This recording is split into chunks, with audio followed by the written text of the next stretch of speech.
Hey guys, welcome to another episode of Rebuild It. This week we get to do bodybuilding. Body work. Body work this week.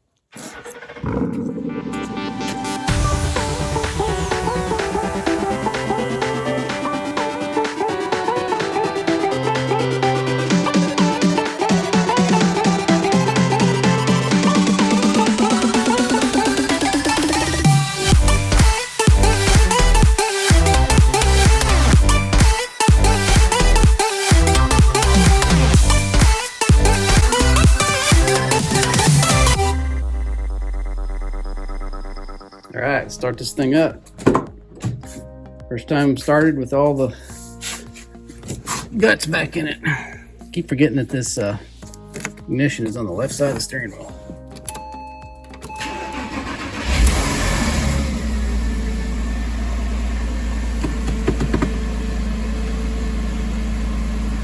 Okay, so we're going to turn this to the highest setting.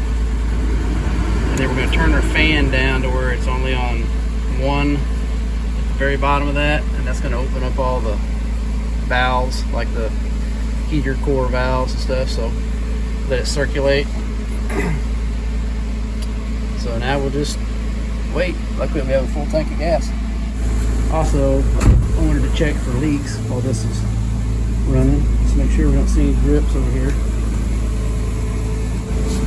See any leaks so far? Okay, so you can see or not, it's circulating in there. It's starting to mix with the other antifreeze that's already in there. So we'll just let it do that for a while, and we'll keep feeling of the hoses, you know, to see. Hopefully it eventually gets down here and the valves open, where the thermostat's open, where we can get some warm temperatures. Our temperature is starting to get to the normal range, or starting, it's off the bottom anyway. We're supposed to rev this thing a little bit, like keep it at 2,500 RPMs for a little bit.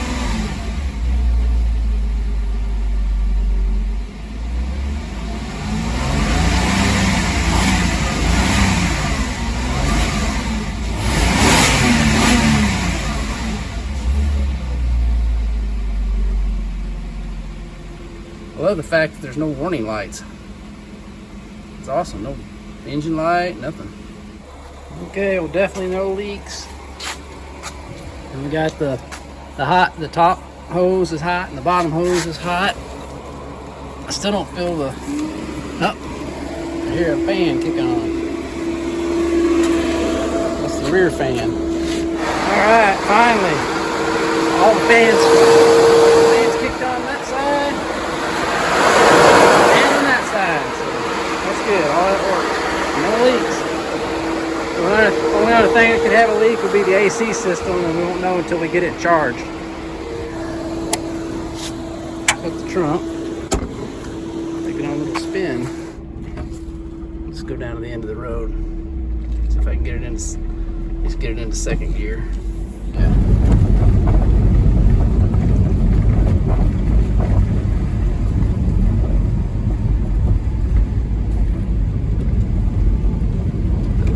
Definitely needs an alignment.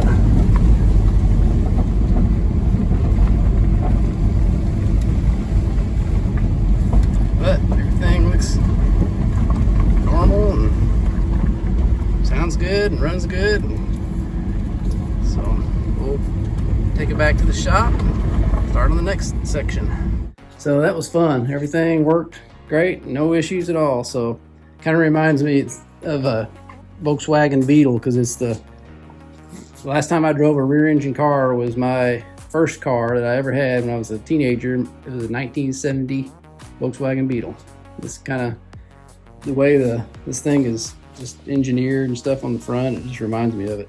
All right, so the next thing we're going to do is go ahead and start putting body panels back on so we can see if this issue right in here is close or not. So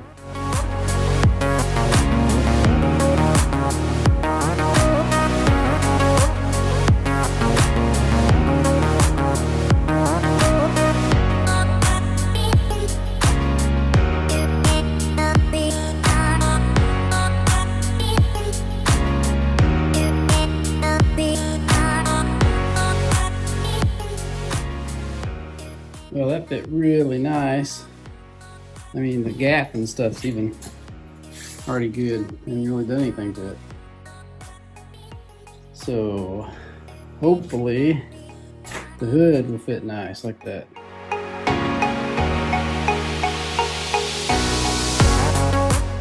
All right, so with just a little bit of finagling, got this gap is just about right on. And that one is about right on until you get to about here where the accident hit. So I need to knock that out still another probably close to probably at least a good 1/8, maybe a 1/4. Well, that was dumb. When I shut that hood, I realized, hey, the battery is disconnected and you gotta have power to pop the hood. So I did the trick in here like I talked about on the first episode. So this is the little thing that comes out right here. It's got the hood. I don't know if you can see it on it, written on it. You just pull this out and that gives you a metal piece right here. You put your positive jump box on there and your negative over here to this door thing, which is a ground. And then when you hit it, pops open. All right, so I tapped that over a little bit more right here. So let's see how it looks now when we shut it. And the battery is connected now.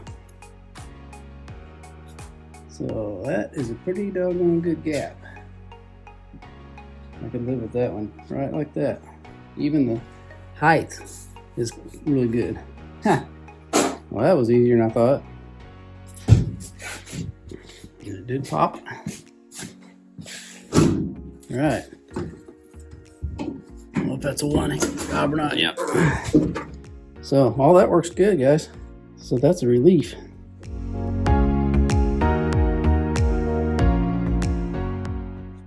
All right, so I'm gonna start the next phase here, the body work phase. And first thing we need to do is get this thing outside and wash it. Get all the grime and dirt and everything off of it so we can kind of see what we're dealing with.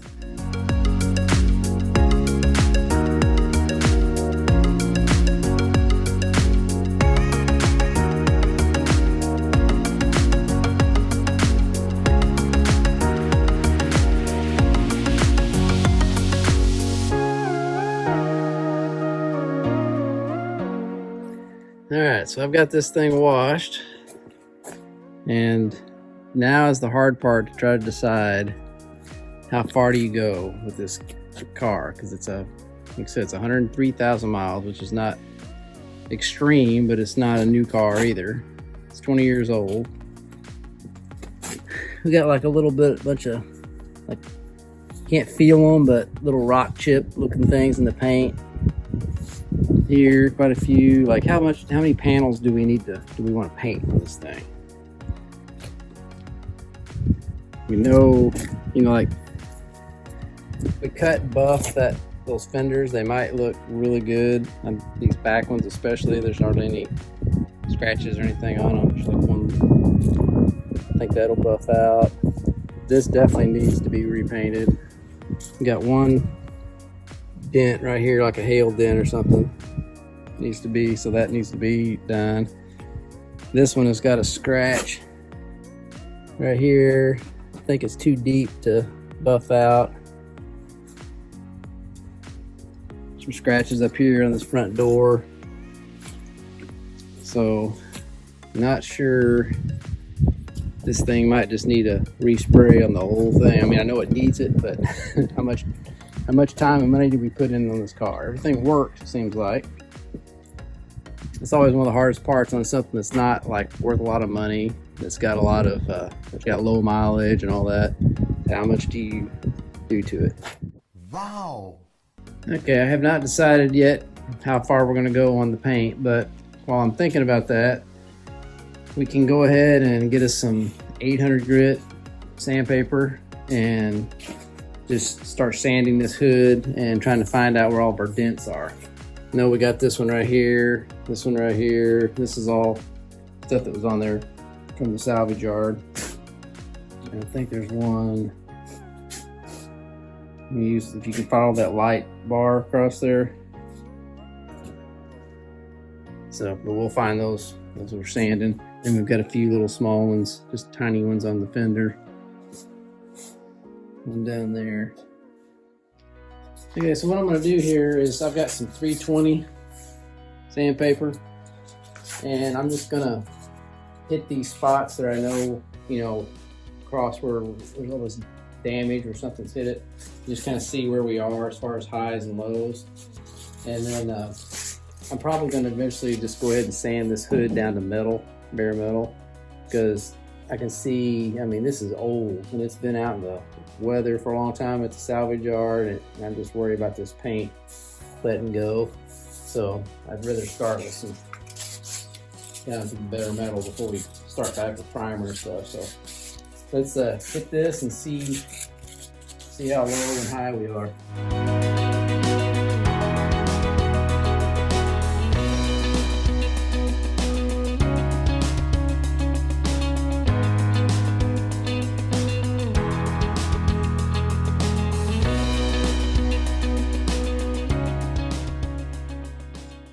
All right, I'm going to use some wax and grease remover. Just clean this off real quick.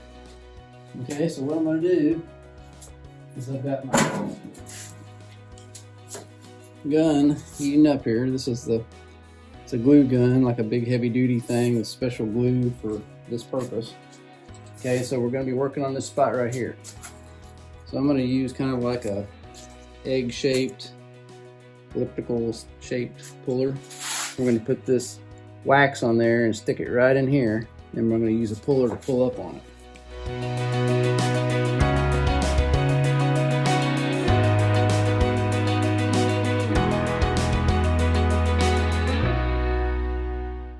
Okay, so these have dried now. So what we're going to do is we're going to take this little tool right here. It's got a little notch in it that those the tops of those little pullers will slide in there, and then I'm going to do this, and it's going to pull up on them while pushing down on the hood. So get in there like this, and we're just going to kind of massage it up. Okay, so I pulled it up on it, and it finally popped. So it's got some special release agent that you spray on there, and that lets that pop up. Let's go ahead and do this one while we're doing this.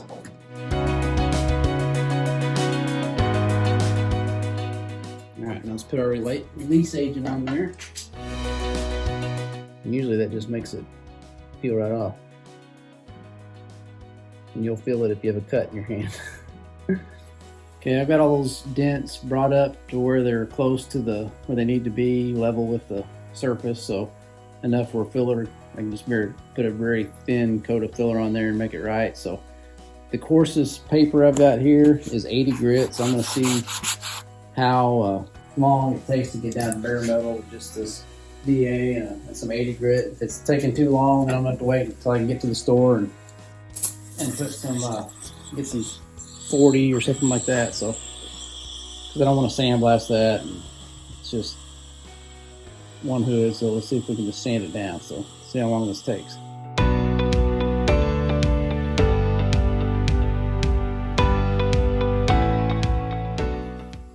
Okay, so here's what I've got. All right, I'm down to bare metal in this area right here. And there's the original primer, factory primer. And I don't know if that's some kind of sealer or what right there. And then the original black or whatever the color that is. And then I've got this layer of filler. I mean, I went way up here and I'm still finding filler way up here. So I don't know if this whole thing, it could have been hail damage or something from who knows when, you know, which means they would have put filler over the whole hood.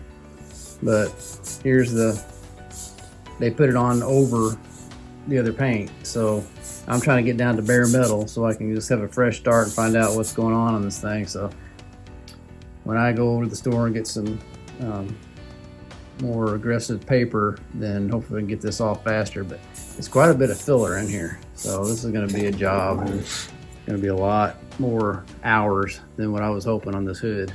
All right, I went ahead and took the hood back off so that I can take it outside and go ahead and sand out here. I got some 40 grit paper, and man, it's so dusty with that Bondo in there that I'm gonna do it out here and let it blow away instead of getting all over the shop. So, wow. All right, so this is after probably an hour of non-stop sanding with 40 grit.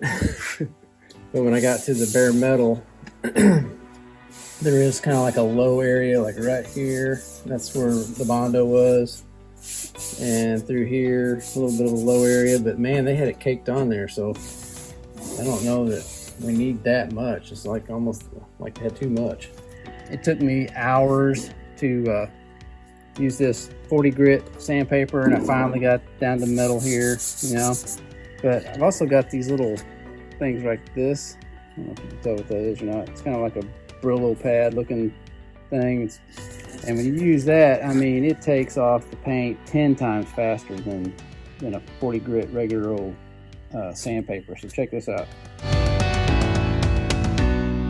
So that would have taken me 10 minutes, just that little spot with the 40 grit. So I'm gonna quit for tonight, and tomorrow I'm gonna go get a big pad like that. It goes on the DA. Wow. All right, so I went to store and got some of these wheels that take the paint off, hopefully.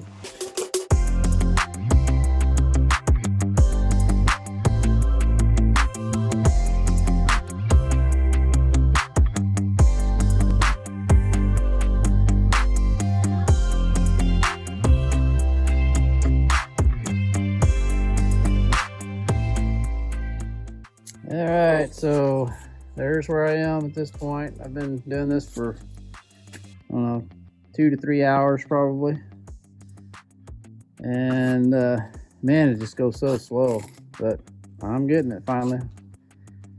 And the worst part is I'm turning into a Smurf. All right, so plan B. This is the next thing that they have there that I can try, and it goes on my angle grinder.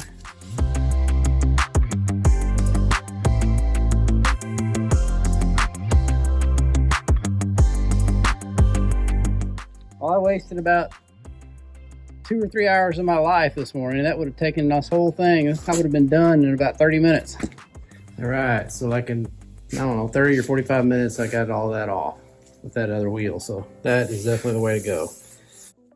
Thank you guys for watching this episode of Rebuild It. If you enjoyed it, please give us a thumbs up down below and share us with your friends. And this is a t-shirt giveaway week.